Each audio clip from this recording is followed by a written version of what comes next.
Hi, welcome to Juliana's Kitchen.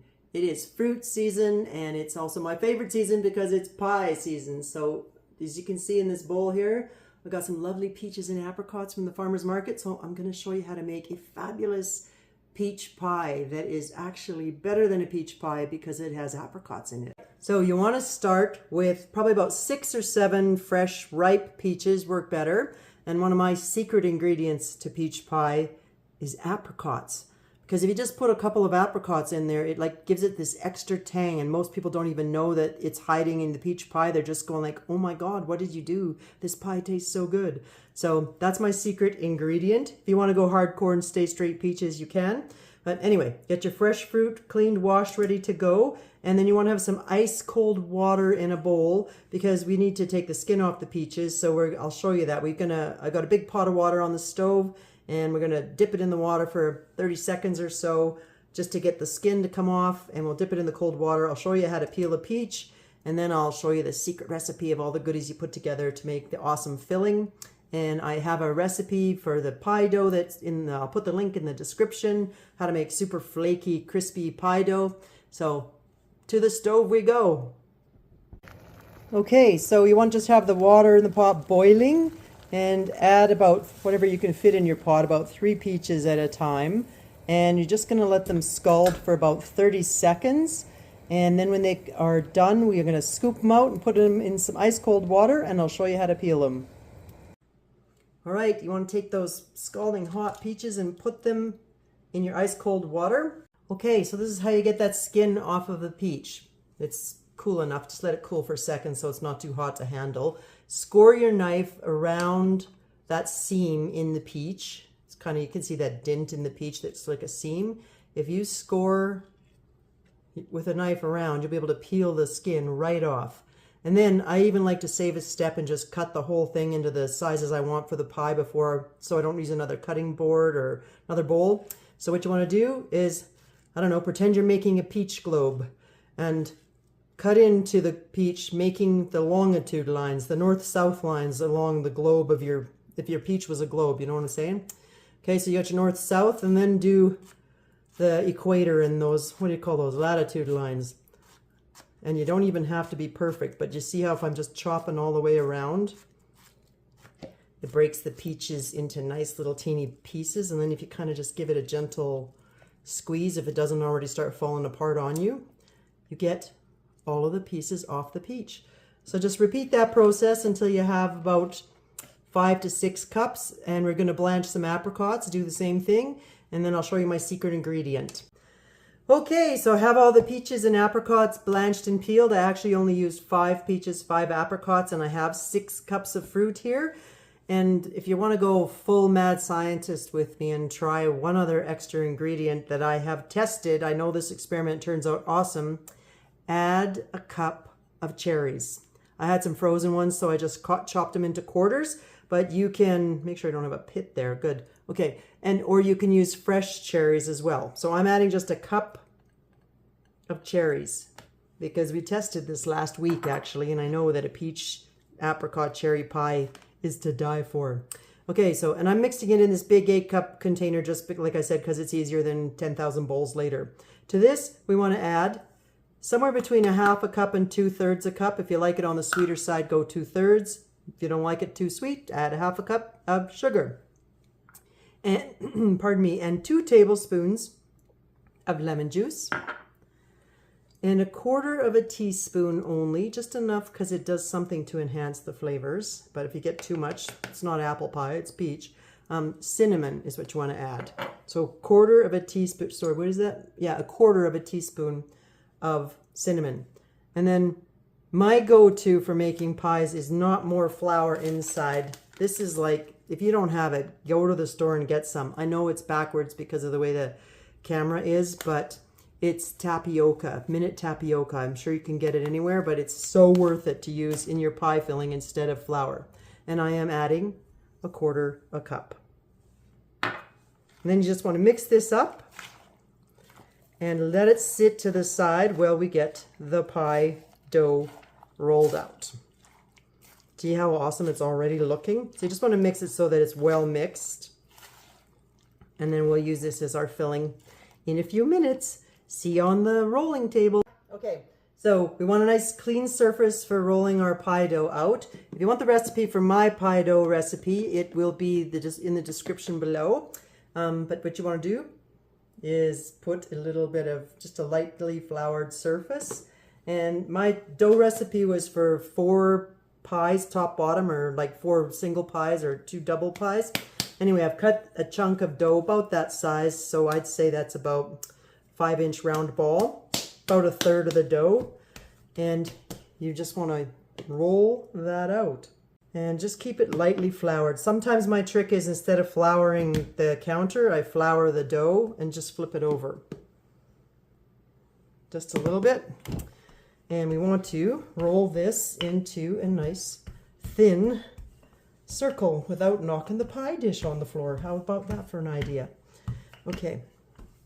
So you notice when I push the roller here, that if the dough moves, that's kind of a good clue that you don't have too much flour, or you're not sticking on the bottom yet. If it stops moving or it doesn't move easily, that's a sign that you might need to reflour and flip it over, just because you can see it's starting to get little sticky spots. So that's a trick, little kitchen hack pie making, how to know if your dough is getting too sticky. Because I know sometimes when you're just first learning, you just keep rolling the dough and then you don't know what to do when it's stuck to the counter. Well, that's the trick. If it doesn't move nicely, then it needs a little bit more flour. And the easier way to get the flour is to add it to the top and flip it. Maybe it's not easier, but you'll have fun learning as you do that. And I told you I was a mad scientist, right?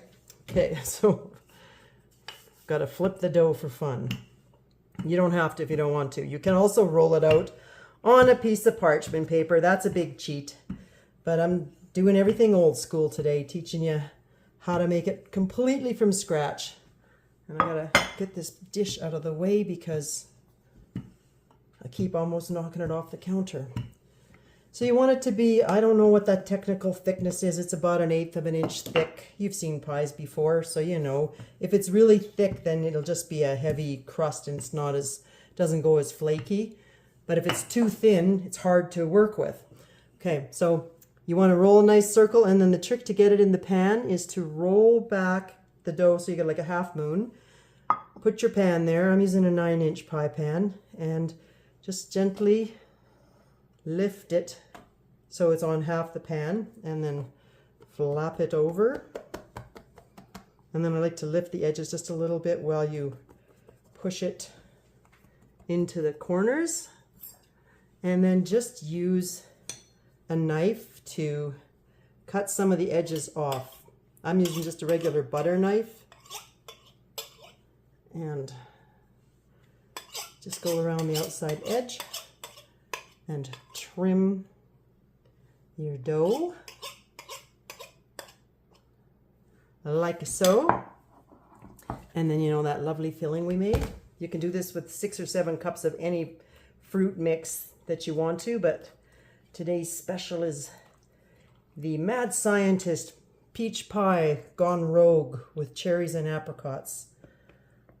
So put that filling in there, and then we're going to have to put it off to the side so we can roll the dough for the top. So there you go. See how awesome it's looking already? All right, we got the top ready to go here. You can just transfer the whole top by folding it again like the other way we did it, but I'm going to try something a little fancier. We're going to cut it into some strips and make it a braided pie.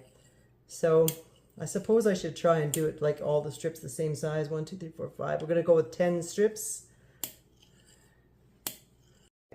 So you're going to take your strips across the pie, and we're going to start with 5 strips. So maybe 1 in the middle.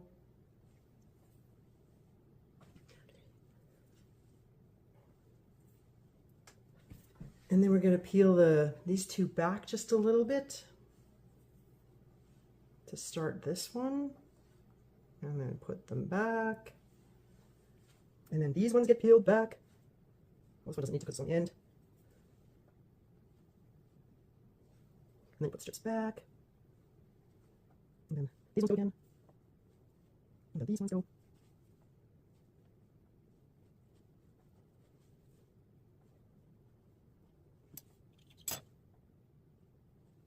Okay, there we have a fancy version.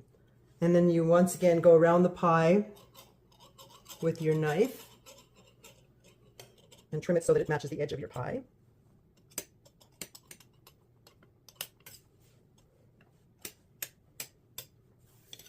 You can roll these out again, the leftover bits of pie dough, and put a little bit of cinnamon and sugar on them and bake them along for extra bonus treats to hold people over while they're waiting for pie. Okay, and then to do a fancy edge on your pie, you can just pinch your fingers down, hold two fingers down like that, and then go in and pinch that. And push down with two fingers and pinch with the other. Push down with two fingers and pinch with the other. Push down, pinch, push down, pinch, push down, pinch, like so. And one last secret extra topping, if you guys want to try this, it just adds a little bit of crispy sweetness to it, is to beat one egg, just so you have a lightly beaten egg. And use a pastry brush, or if you don't have a pastry brush, kind of get make a little fan or a roll of wax paper, something you can use just to help dip it in and coat the top of the pie as best you can, all those crusts, with a little bit of egg mix, egg wash, so that we can sprinkle it with sugar. I'll show you.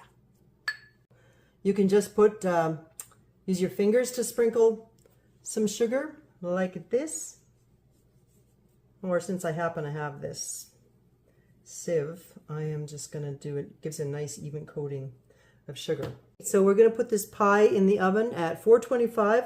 It's going to bake at for about 50 to 60 minutes, and how you can tell when it's done is you want the inside area to be bubbling. It'll start bubbling on the outside, but you want the inside portion to have some bubbles coming through. That way you'll know it's cooked all the way through.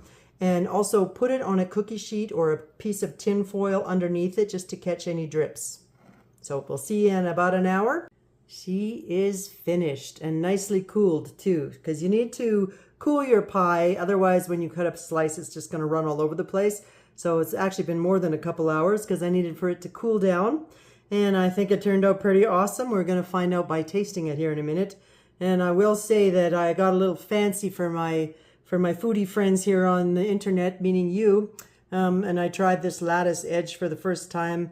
And I would say that it's a little rough around the edges, like my favorite people. So I don't mind. But aside from that, I think it's not what's on the outside that matters. It's what's on the inside. So let's dig into this baby and find out.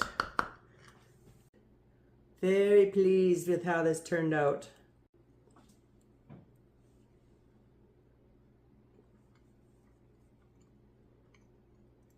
You are going to want some of this.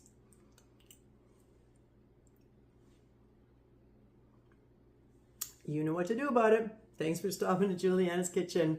Have a great day.